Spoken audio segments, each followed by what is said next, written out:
When you say cheese, say Hautly and smile. When you say cheese. After their swift rise to the top in the late 80s, the band was flying high. However, as time wore on, fame began to fade. By the mid-90s, they found themselves in a popularity recession. Well, I remember when we were getting big, we were selling out the St. Louis Arena 2-3 times a year. By 94, we were playing in half-filled high school gymnasiums. You know, it was hard to watch the crowds thin out.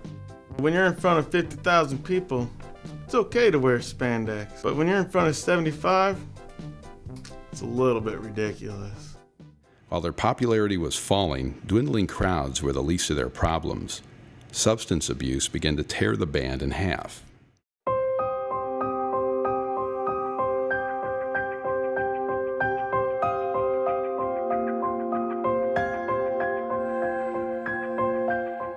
Being from St. Louis, I guess we always expected him to become addicted at some point.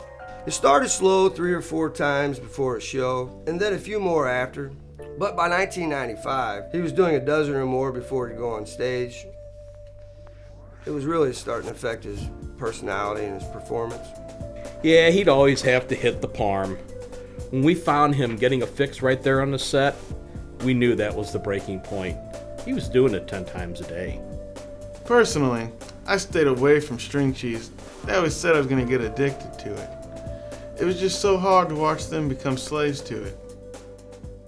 The band took a 2-year hiatus to allow their drummer to enter rehab and the band to find themselves once again.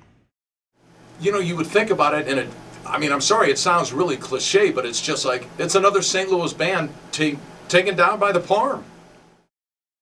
Coming up on Behind the One-Hit Wonders, the Hautly Cheese Jingle. When you say cheese, say Hautly and smile.